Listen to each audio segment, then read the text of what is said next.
Madam, मागच्या वेळी आपण फाईल हँडलिंग बघितलं, पण मी नेहमी काम झाल्यावर क्लोज करायला विसरतो. यामुळे मेमरी वाया जाते आणि कधीकधी फाईल करप्ट होते. काहीतरी ऑटोमॅटिक सिस्टीम सांगा ना. राहुल, तुझ्यासारख्या विसरभोळ्या लोकांसाठीच पायथनमध्ये आहे विथ स्टेटमेंट, ज्याला आपण कॉन्टेक्स्ट मॅनेजर म्हणतो. जेव्हा तू विथ ओपन असं लिहितोस तेव्हा पायथन स्वतःहून फाईल उघडतं आणि तुझं काम संपलं की तू विसरला तरी ती फाईल सुरक्षितपणे बंद करतं.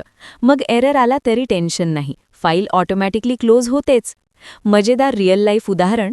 राहुल, तू कधी एखाद्या मोठ्या हॉटेलमध्ये राहिलायस का?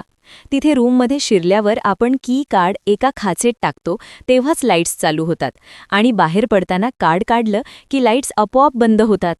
तुला बटन दाबायची गरज पडत नाही. कोडिंगमध्ये विथ स्टेटमेंट म्हणजे ते की कार्ड आहे. जोपर्यंत तू आत आहेस तोपर्यंत फाईल चालू, बाहेर आला की विषय क्लोज. आहे ना कडक? विसरला तरी पायथन तुमची काळजी घेतं. अशाच स्मार्ट कोडिंग ट्रिक्ससाठी फॉलो करा कोडिंगची मिसळ.